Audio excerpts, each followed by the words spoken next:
All right, guys, I wasn't gonna make this video. So long story short, on the last video working on my 96 Camaro, you watched me replace the alternator in it because, well, it was bad. That alternator lasted about a week. So then I threw another one on it and it's only gotten worse from there. You'd think if I was gonna go through 3 or 4 alternators that there's something wrong with the car, but nope. Let me show you what we got going on. Here's the original alternator, and this one finally quit after me after however many years. This is what I had on the shelf I cleaned up and I put on, and it lasted a week. So I decided to avoid having another bad alternator. I would put a remanufactured one on that I bought for my last car back in like 2012 that only has about 3,000 miles on it. And well, here's how that turned out. So this is wild, guys.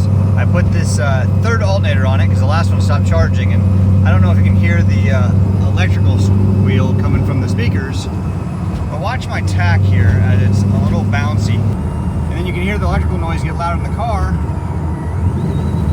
If I downshift, I'm not turning that much RPM, I promise you that. Now this is just from an alternator change.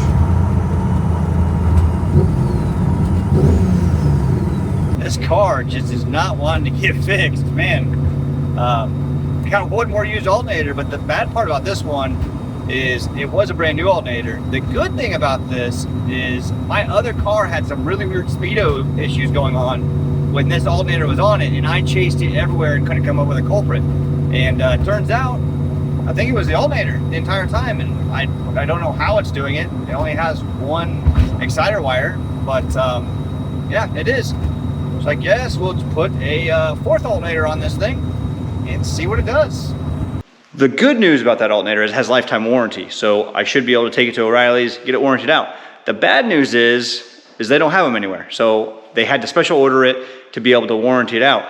I find it really tough to believe that I'm getting so old that they don't stock parts for the LT1 F-body Camaros. I could get by running a B-body one on it, but I really want to put what's supposed to be on it. And not just that, it's under warranty, right? So the alternator they ordered in for a replacement is about a week out.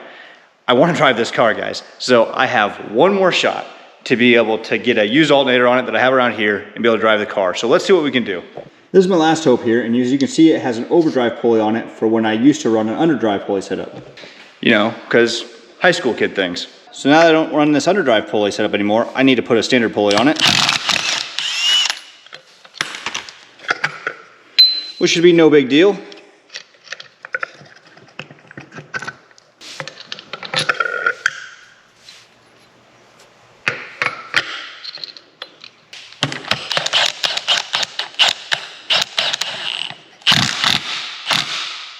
Torqued. Funny thing about that underdrive pulley is the whole reason why I bought this remanufactured alternator was because I couldn't get that pulley back off in the day. And I was doing away with the underdrive pulley setup so I could run an ATI balancer. So since I couldn't get that pulley off, I just bought a new alternator. Because you can see there is barely any room around there. So what I ended up doing is I took a thin-walled 15/16 socket that I could find and just drove it down in there, and I was able to back it off. Let's get this Camaro back in here and hope that this works.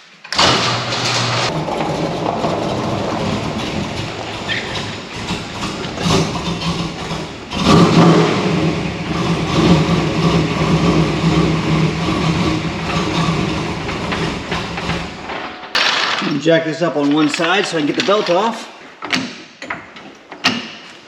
I was really trying to sneak by and not show that that other alternator failed. Then after this one started giving me fits, I just felt like I had to share it with you guys. And as you could tell that this thing was not running very good just off the get-go coming in here, and that's actually because of this alternator. I'm sure a lot of you guys have heard of electrical interference. And that's exactly what you heard in that video, was all that interference going through the speakers. And then one of the things I should have been a red flag is I put an alternator on this and I started driving it to town and I lost half the cylinders. Like, it just started missing like crazy. I turned around immediately, and by the time I got home, it started running well again. But then, as you guys could see, my speedo and everything went all wild and crazy. And that's because we're getting so much interference, probably AC voltage from the alternator, that just started giving me one big headache.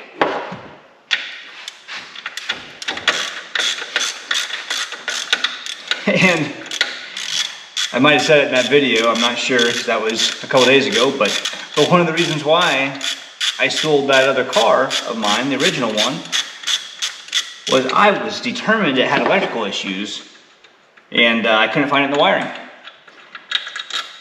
Turns out, it started having electrical issues when I put this new alternator on it, all because I couldn't switch over that underdrive pulley, or that overdrive pulley on it.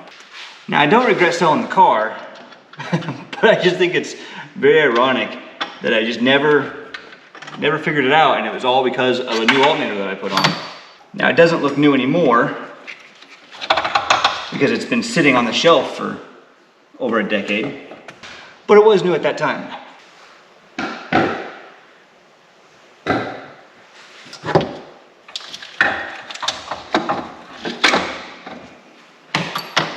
Now, one of my last videos, one of you guys said to put this bolt in from the back, just like I did. And I explained in the comments, the reason why is just an OCD thing. I always like having all my threads pointed towards the back of the car.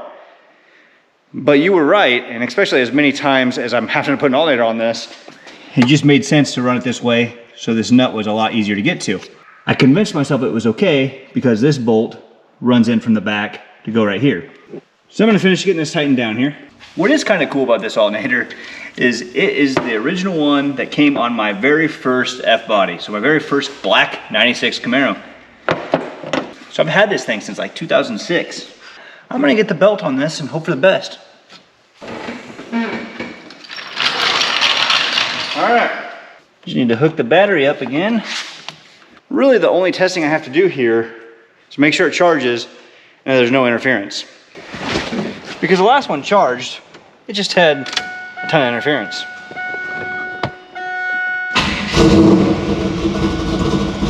You can already hear how much better it's running. We're charging.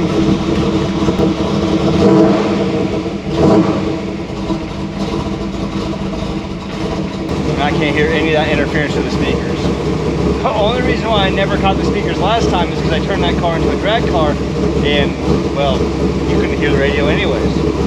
Technically, this is the third time I replaced it, but it's the fourth alternator.